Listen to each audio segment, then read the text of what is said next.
இதெல்லாம் ஒரு பாட்டா? கடுப்பேத்திய சந்திரபாபு, வேட்டியை மடிச்சு கட்டி நடனமாடிய எம்எஸ்வி.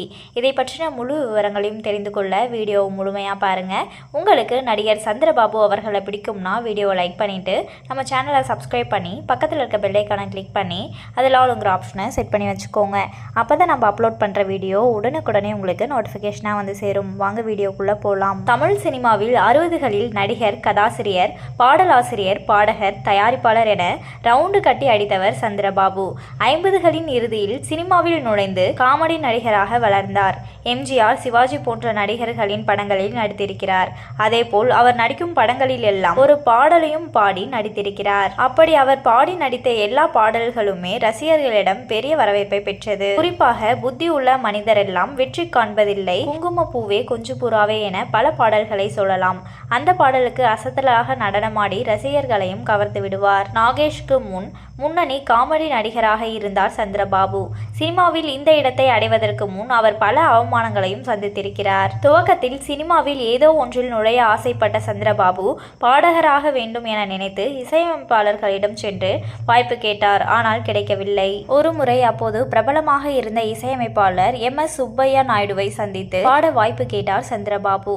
அப்போது அங்கு உதவியாளராக இருந்தவர் MSV. அவரிடம் சந்திரபாபுவை அனுப்பி எப்படி பாடுகிறார் என சோதிக்க சொன்னார் சுப்பையா. சந்திரபாபு பாடுவதை கேட்ட MSV, இவர் எங்கே பாடுகிறார், வரிகளை அப்படியே பேசுகிறார், அதில் தமிழும் இல்லை என சொன்னார். எனவே மறுபடியும் பயிற்சி எடுத்துவிட்டு வா தம்பி என சந்திரபாபுவை அனுப்பிவிட்டார் சுப்பையா.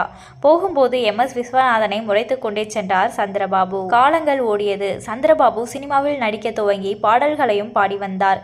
MS விஸ்வநாதன் தனியாக இசையமைக்க துவங்கி பல படங்களுக்கும் இசையமைத்து வந்தார். ஒருமுறை MSV இசையமைக்கும் படத்தில் சந்திரபாபு ஒரு பாடல் பாடுவது என முடிவானது. அவருக்காக ஒரு அருமையான டியூனை போட்டிருந்தார் MSV. ரெக்கார்டிங் தியேட்டருக்கு போன சந்திரபாபுவிடம் அந்த டியூனை வாசித்து காட்டினார் MSV. அதை கேட்ட சந்திரபாபு, இது என்ன டியூன், இதில் நான் பாடவோ ஆடவோ என்ன இருக்கு என கோபமாக கேட்டார்.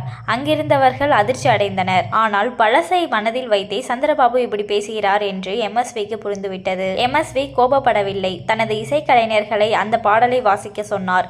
அவர் ஏற்கனவே கொஞ்சம் நடனம் கற்றவர் என்பதால் எழுந்த அந்த பாட்டுக்கு நடனமாடினார். பாடல் முடிந்ததும் ஓடிச் சென்று நீ கலைஞன்டா என அவரை கட்டி அணைத்த சந்திரபாபு அவரை அப்படியே தூக்கி சுத்தினார். அதன் பின் இருவரும் நெருங்கிய நண்பர்களாகவும் மாறினர். நான் இறந்தால் எனது உடல் விசுவின் வீட்டில் சிறிது நேரம் வைத்துவிட்டு அதன் பின்னரே அடக்கம் செய்ய வேண்டும் என சந்திரபாபு அவரின் குடும்பத்தினருக்கு சொல்லியிருந்தார். அவரின் ஆசைப்படியே அவரின் உடல் MSVயின் வீட்டில் வைக்கப்பட்டு பின் அடக்கம் செய்யப்பட்டது. உங்களுக்கு காமெடி நடிகர் சந்திரபாபு அவர்கள் நடித்த எந்த காமெடி சீன் ரொம்ப பிடிக்கும் அப்படின்றத கமெண்ட் பண்ணுங்க. உங்களுக்கு சந்திரபாபு அவர்களை பிடிக்கும்னா வீடியோ லைக் பண்ணிவிட்டு நம்ம சேனலை சப்ஸ்கிரைப் பண்ணி பக்கத்தில் இருக்க பெல்லைக்கான கிளிக் பண்ணி அதில் ஆளுங்கிற ஆப்ஷனை செட் பண்ணி வச்சுக்கோங்க. அப்போ தான் நம்ம அப்லோட் பண்ணுற வீடியோ உடனுக்குடனே உங்களுக்கு நோட்டிஃபிகேஷனாக வந்து சேரும். அடுத்து ஒரு இன்ட்ரெஸ்டிங்கான வீடியோவில் பார்க்கலாம். நன்றி.